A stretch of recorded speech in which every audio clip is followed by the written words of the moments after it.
morning. As usual, it is good to see everyone. Certainly is good to be here with you. This morning we're going to be starting a new sermon series. We're going to be talking about grace. We're talking about the word grace. We're going to be talking about the idea, the concept of grace in the Bible. And I think that word fundamentally is pretty easy to understand. There's not a lot of complexity to the definition of the word or even the comprehension of the word. In fact, the Greek word where we get the word grace from is also where we get the word charity.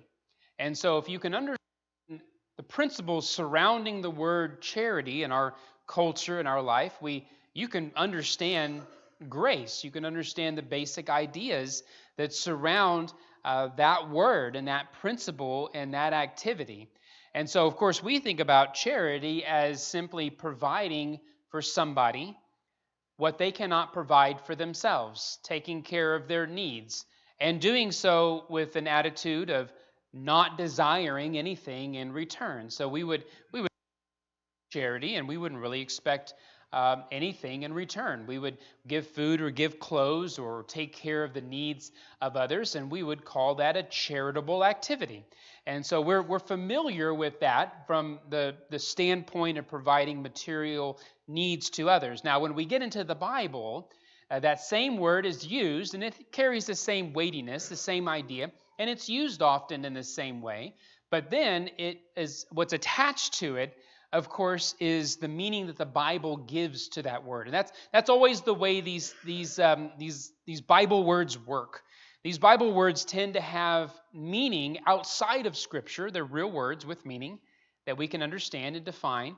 But then the Bible gives them meaning. That gives them even more meaning, if you will, or a different meaning itself. And so that's the way grace works. So grace is understood in light of the theology. It's packed full of theology. The Bible gives it all kinds of meaning. There's doctrinal concepts and principles that we're going to be looking at. But of course, the word also is weighted down with tradition. And so there's ways in which religious groups have used the word over the years that have influenced our thinking and our thoughts. And so what we want to do for this lesson is just simply look at what the Bible says. How does the Bible use the word grace, and how does it apply to us today? And how do we come to understand that word in regards to God and our relationship to Him? So we're going to be spending some time in Titus chapter 2. We're going to be in chapter 1 as well, but we're going to start in chapter 2. Chapter 2 is where we find our primary verse that we're going to be spending time examining. And the verse is this one, Titus chapter 2, verses 11 through 12. It says, Paul says to Titus, "For the grace of God has appeared, bringing salvation to all men, instructing us to deny ungodliness and worldly desires, and to live sensibly, righteously, and godly in the present age." And so, what does that mean? What is Paul talking about? Well, you really have to kind of reverse engineer this passage, because Paul has spent from chapter 1 up to this point actually explaining what that looks like. What does it look like to be instructed by the grace of God? What does it look like to live your life in light of the grace of God? How does the grace of God instruct us to live godly lives? And what does that look like in a community? So when Paul is writing this letter to Titus, of course, we know that Titus is on the island of Crete, and he's working with a congregation there. And they're struggling with certain things, like all congregations do. And they have their ups and their downs and their situations that need to be dealt with. And so Paul is giving Titus some instruction, some encouragement on how the church needs to live, how the church needs to be organized, how the church needs to function as a community and as a family in the midst of a community that, well, they're not Christian. They're not believers in God. They're pagans. They are not worshipers of God. And so let's go back and read and see how Paul has built this up for us, and so that we can understand what Paul means here. So starting in verse 1 of 1 Titus chapter 1, it says, I, Paul, a bondservant of God, an apostle of Jesus Christ, for the faith of those chosen of God, the knowledge of the truth, which is according to godliness. So he addresses them as God's chosen people. This is a topic that comes up quite frequently in the Bible. These are God's people. These are those who have heard, who have believed, and who have obeyed the gospel of Christ. And they are now born again. They are now part of God's family, God's covenant community. They are part of God's chosen people. And they know the truth, that there is the knowledge of the truth. But as we know, just knowing the truth is not good enough, right? We know that just having knowledge or knowing truth is not good enough. We can have all the Bible knowledge in the world. We can have the Bible memorized. But if we're not living the truth, it's not really doing us any good. And we can have all the information without application, and that's not going to help us any. But these are people who are not only those who know the truth, but they are being transformed by the truth. They're living it out in their life. They are God's chosen people. Their life is a manifestation of truth. Then he says in verse 2, he says, in the hope of eternal life, which God, who cannot lie, promised long ages ago. Paul says that eternal life is something that we hope for. So obviously, he's talking about our future existence. It's life for the age to come. It is our future hope that when this life is gone, when it's over, when it's all said and done, that there is life prepared for us in Christ Jesus. There is eternal life, and it is something the Christian lives their entire life hoping for. We anticipate it. We like to use that word hope and say that it is a confident expectation. In other words, we know without a shadow of a doubt that when this life is over, there is life to be lived in Christ. That's how Christians live. It is a confident expectation that we believe that. It is really the foundation of our relationship to God, is the understanding that we have life with His Son and through His Son, and will have life with Him forever. Look at verse 3.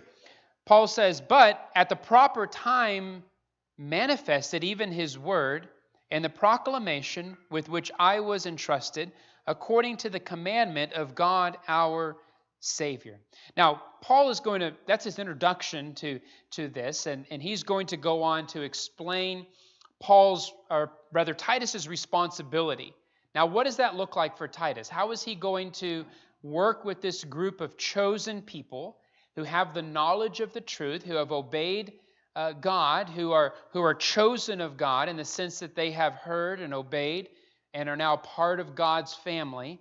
How do they live out their daily life, and what kind of struggles may they have? Now, the first portion of that, Paul is going to tell Titus that he needs to get about the business of getting the church in order, setting things in order. And he's going to address the leadership first, and he's going to say the church needs good leaders. The church needs godly people who have experience being transformed by the grace of God to live and to work and to lead the congregation in faith. And so he's going to address those faithful leaders. In fact, he says in verse 9, he says that these are, that they are to hold fast the faithful word, which is in accordance with teaching, so that he will be able both to exhort in sound doctrine and to refute those who contradict.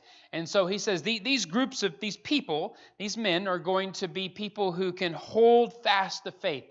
They know the truth. They can defend the truth. They've lived the truth, right? And so if somebody comes along and contradicts the truth, they're going to be the first ones who are going to be able to say, whoa, wait a second, that's not right. And keep that out of the community of God, so the community of God will not be influenced by something that is not true.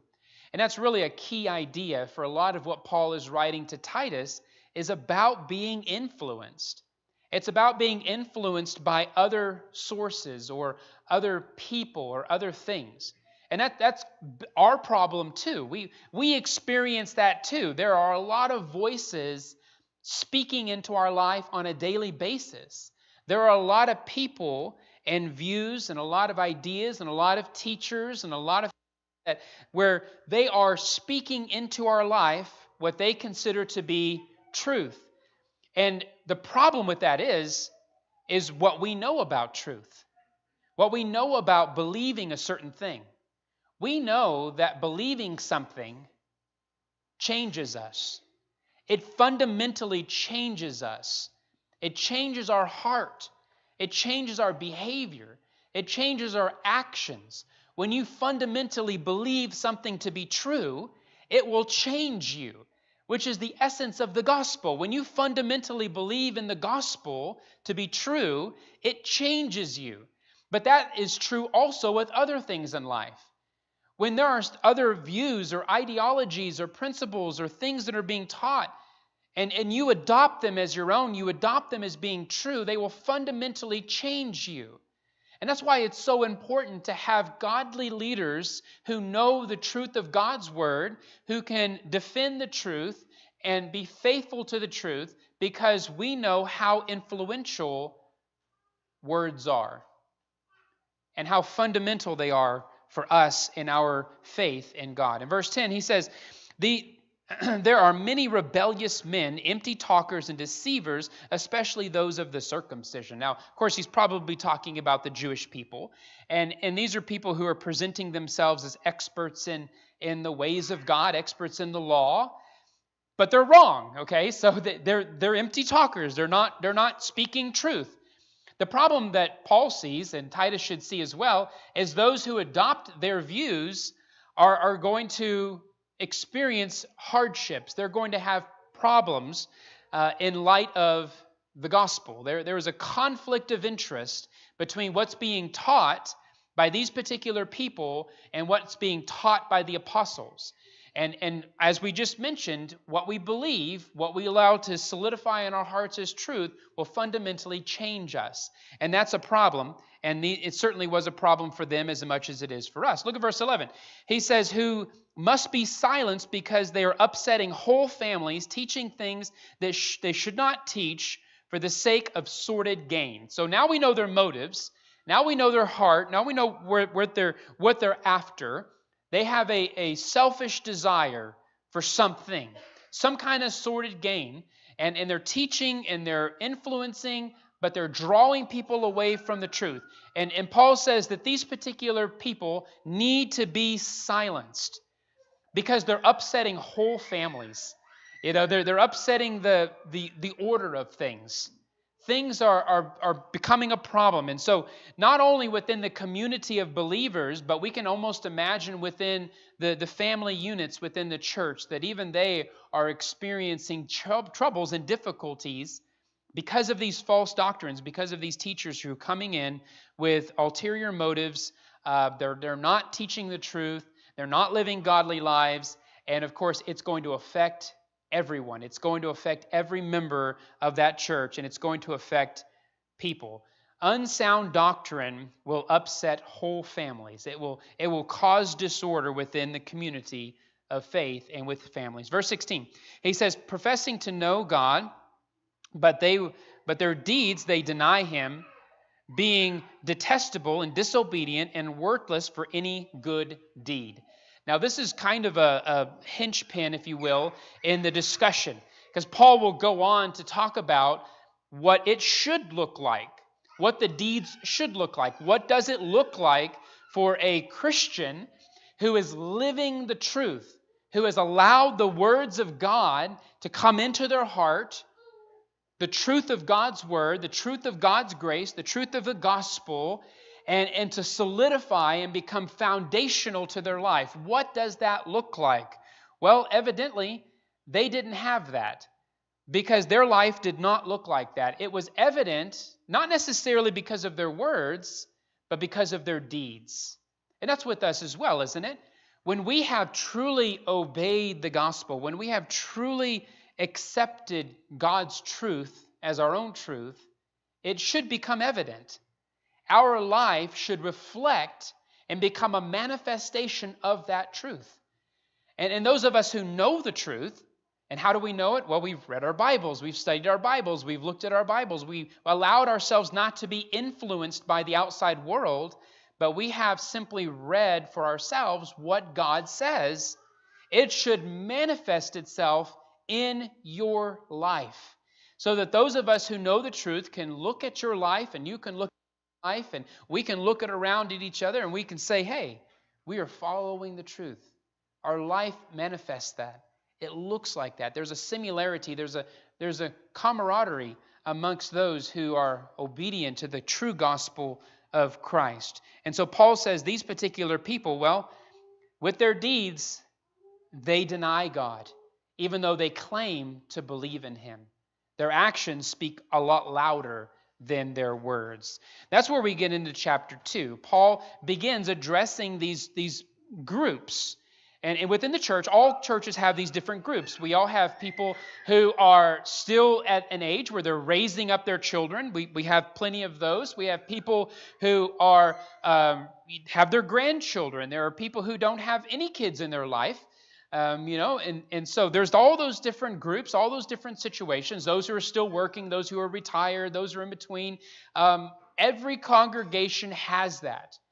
And each unit, each part of that community is going to have different struggles, different situations, and different responsibilities. And so Paul addresses that within the community in Crete as well, as he talks about these different groups. Now, we're not going to read through all of these, but we're just going to just briefly go over and just kind of think about some of them. He discusses the responsibility of older men and older women within the community and what that looks like to be a person of faith, to be an older man, an older woman in the community of God. Then he talks about younger men and young women, and he talks about the idea of what that looks like, the struggles they may go through, the difficulties of that age group, but yet still how they are a vital part of the community of God as they live out the gospel, live out God's grace, and become a manifestation of the truth.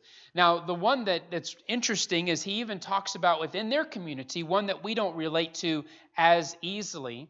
But in the first century, they had a group of slaves that lived within the community of God. And how did they manifest the truth in their life?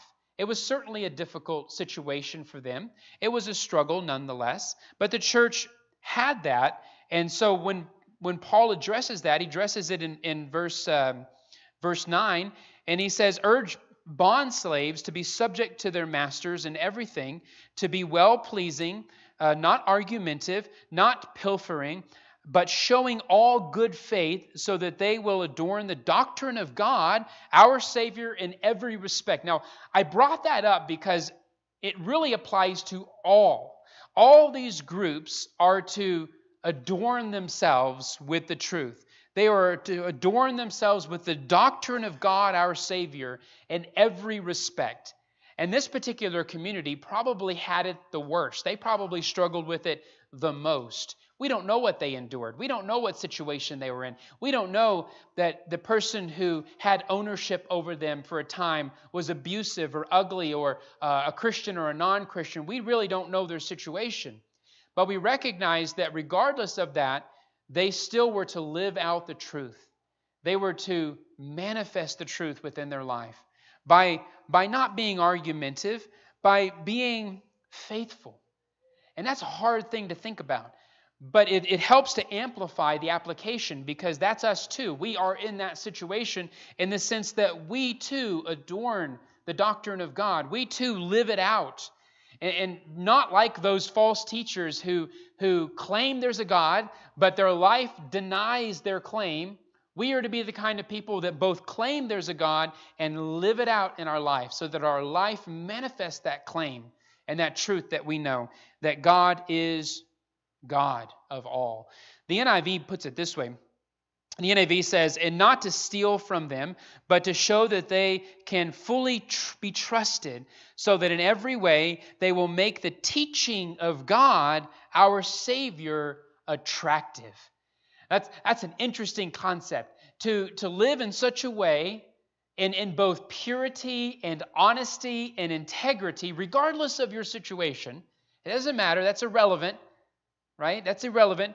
But to live in such a way that your life is an example of the kind of attributes God wants from His people. That you are living out the gospel of Christ on an everyday basis. And so that you will make the teaching of God attractive to outsiders. Right? That's something that we need to consider. It's not always words, is it? Now it is, a lot of times, you have to speak, you have to talk, you have to use some kind of communication to truly present the message. That's what God does. But then on the same hand, our life needs to be a reflection of that. So that the gospel of God, the message of God is attractive. When people see us, when they witness us on a daily basis.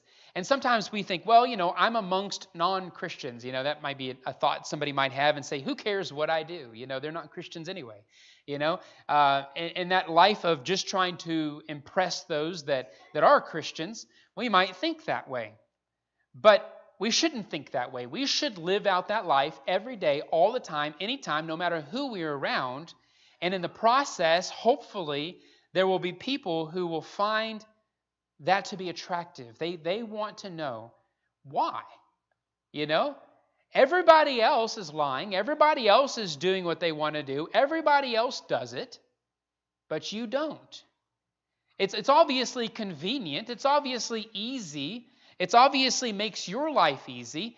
Everybody else takes advantage of that, but you don't. Why the integrity? What is in it for you? Well, it's not in it for me. It's not about me at all. It's about glorifying God with my actions so that His teachings, His truth is attractive to those around me, so that I might be a manifestation of the truth of God to those in my presence. Look at verse 11. He says, for the grace of God, this is our passage. Remember, I told you we have to kind of reverse engineer the passage because Paul's already explained what it looks like. And so now we're coming back to the passage again. For the grace of God has appeared, bringing salvation to all men, instructing us to deny ungodliness, worldly desires, and to live sensibly and righteously and godly in the present age. Now, the NIV has a slightly different interpretation, and I agree with their interpretation of verse 11. I think it's actually better than the New American Standard. I know I shouldn't say that, but I do think it is. In verse 11, for the NIV translates it this way. He says, for the grace of God has appeared that offers salvation to all people. So you see how the New American Standard kind of gives this impression at first reading that, well, everybody's saved because the grace of God has appeared. The NIV clears that up to say, no, that's not what the meaning of that passage is. The meaning is that salvation has now become available because God's grace has appeared. Now man can turn to God. Now man can be saved. Humanity now has an opportunity to be in a right relationship with their God because of what God has done for them, because of the fact that the grace of God has appeared. Then he says in verse 12, it teaches, the grace of God teaches us to say no to ungodliness, worldly passions, to live self-controlled, upright, godly lives in the present age. The grace of God brings salvation to all. It makes it available. That's one way we need to interpret God's grace. Not just about a charitable one-time gift, even though that's very much what it is, but it is more than that. We have now added to it the fact that through that charitable gift, we can all be saved. That we now have an opportunity to have salvation because God was charitable. God was gracious. God gave. He gave something so that we can have something that we could not possibly obtain for ourselves. That is the ultimate definition of being charitable. God's love towards us. Look at 1 Timothy 2 and verse 3 and 4. I wanted to bring this passage up in light of what Paul said to Titus. This passage says, "This is good and acceptable in the sight of God our Savior, who desires all men to be saved and come to the knowledge of the truth." And so in conjunction with that, we recognize that that really is God's desire. God really does want all people to come to the knowledge of the truth and to be saved. That's what God really wants. And He has made it possible. He has made it possible that we can all come to Him and all be saved by Him and all have a relationship with Him and all experience the hope of eternal life, to all choose to be part of the chosen family of God. Every single person on this planet has that opportunity because of God's grace, because of God's gift, because God's grace has appeared. Everyone has that opportunity, and that is what God wants. That's what God wants for us. To deny ungodliness, right? Or I like the NIV. I think it's good when the NIV says to say no. That's such a simple idea. To say no to ungodliness. Because of the grace of God, in light of the grace of God, to say no to ungodliness. To simply say, I will not do that. To say no to ungodliness and worldly desires, and to live sensibly righteous and godly in the present age. And somebody might ask, a person who is living that out, and it looks that way in their life, it manifests itself in everything they do. They're honest with all of their activities. They would never steal. They would never do anything wrong. They're obedient in all ways. They're faithful in all ways, not just to God, but to everyone. They live a life of pure integrity. And somebody might say to them, why do you live this life? Why are you doing these things? God's grace instructed me. God's grace taught me how to live this way. God's grace appeared, and therefore I live the way I live. God's grace instructed me to say no to ungodliness, no to worldly desires, to turn my back on those things and things that are good and holy and righteous in the sight of God. Paul also says in Romans 6, this very much highlights Paul's words here, where there's this question. Paul spoke a lot about grace. He taught a lot about grace, and it was very confusing to the community, especially to the Jewish community. They didn't quite understand what that meant, because it sounded as if when Paul talked about grace in conjunction with the law, when Paul talked about faith in conjunction with the law, that he was basically saying that you can be disobedient and still have a relationship with God. What they heard was that you didn't have to obey laws, that you didn't have to obey rules, that you didn't have to obey commandments, that you can pretty much do whatever you want to do, and God's grace would just take care of that. That's what they heard Paul say. And then Paul is going to turn and say, no, you've misunderstood me. That is not what I said. That is not what the grace of God teaches. In fact, he says in Romans 6, verse 1 and 2, he says, what shall we say then? Are we to continue in sin so that grace may increase? Is that really what I'm saying? Is that really what God's grace is instructing us to do? And then Paul says in verse 2, may it never be. How shall we who died to sin live in it? See, when the truth of God's grace is distorted, when the truth of God's grace is manipulated and distorted to be a free pass, to just do whatever you want to do, and God's grace is going to take care of it, just don't worry about it. You live your life, you do your best, God's going to take care of it. When the grace of God is manipulated in that way, the life of the person who believes the distorted version of that grace is also going to be distorted. It will change your life. And we've all known people like that. We've all seen people like that. They claim to be Christian, and they have this view that because of God's grace, they can live their own personal life however they want and do whatever they want. And as long as they keep believing, they'll be perfectly fine. And more often than not, we see not the truth being lived out, but a distorted version of the truth. Because when God's grace is distorted, the life of the person who believes the distorted version will be distorted as well. We need to believe the truth. We need to know the truth. We need to be grateful, incredibly grateful for the free gift of God's grace, the only means by which we have salvation and can have a relationship with Him. But we also need to recognize what Paul is saying. He's saying, guys, this is not a license to do whatever you want to do, but in fact, it is instruction to you to say no to ungodliness and worldly desires, and yes to righteousness, because now you are righteous in Christ Jesus. What a gift of God's grace.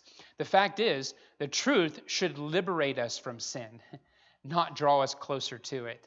So if you've adopted a truth, or you believe a truth that you think is true, that you've heard, maybe you heard it on YouTube, maybe you've heard some preacher preach it, maybe you've heard somebody say it, whatever the case may be, maybe you believe it, and you have found that your life is not a reflection of God's goodness and grace, you need to go back and relearn what that means.